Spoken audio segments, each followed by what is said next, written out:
Saya teruskan ya. Jadi bahwa materi dakwah Islam itu secara garis besar ada dua, yaitu Al-Quran dan Al-Hadis. Jadi kita semua selaku dai ya, bahkan selaku umat Islam secara individu,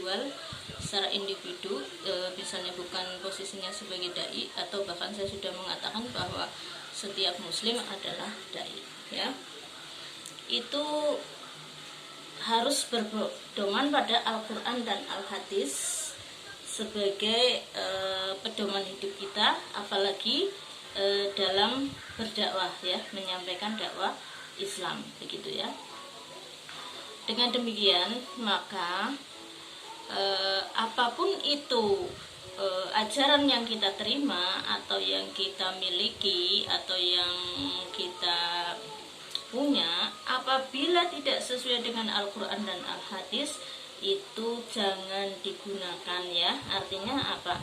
Kita harus mengutamakan Al-Quran dan Al-Hadis, itu secara garis besar. Nah, kalau sekarang itu nggak pernah ketemu Rasulullah ya, terus nggak juga ketemu dengan sahabatnya, itu acuan kebenaran sebagai Al-Quran dan Al-Hadis itu di mana? Ya sekarang banyak ya, bahwa Al-Quran itu memang banyak hufad, artinya itu para hafid, penghafal Al-Quran. Nah, dari situ Al-Quran tidak bisa dipalsukan, Al-Quran itu tidak bisa dirusak ya, baik teksnya, ajarannya maupun penafsirannya ya. Terus kemudian juga banyak ulama-ulama mufasir. Nah, untuk selamatnya gimana? Ya untuk selamatnya mencari ilmu atau mengkaji ilmu atau belajar Al-Quran itu dengan ulama atau guru-guru yang bersanad ya sampai ke Rasulullah. Satu begitu. Kedua, menggunakan rujukan-rujukan tafsir Al-Quran yang sudah diakui ya secara internasional dari zaman dulu. Misalnya tafsir Munir ya, terus kemudian tafsir Jalalain dan sebagainya itu ya. Tafsir Ibnu Katsir gitu ya Al-Quran. Al-Hadis juga demikian.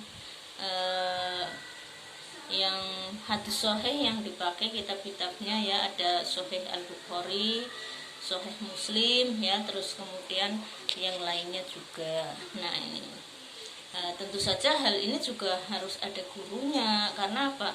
Karena bisa saja salah cetak, atau kalau belajar sendiri cuma pakai terjemahnya, itu bisa terjemahnya itu tidak pas atau salah cetak kan gitu ya. Oke, saya teruskan. Terus kemudian di sini Al-Quran dan Al-Hadis itu sebagai sumber ajaran Islam yang utama dan pertama itu juga dibagi lagi menjadi 3 bagian ya. Artinya Al-Quran dan Al-Hadis itu memang dibagi menjadi 3 bagian, dalam arti ajarannya itu sudah dikaji ya oleh mufasir, yaitu terdiri dari satu yang terkait dengan ibadah syariah atau yang terkait dengan hukum-hukum Islam. Yang kedua adalah yang terkait dengan yang terkait dengan materi ini materi akhlak ya, atau akhlak Islam ya. Yang ketiga adalah yang terkait dengan akidah ya, yaitu yang terkait dengan akidah Islamiyah ya. Jadi di sini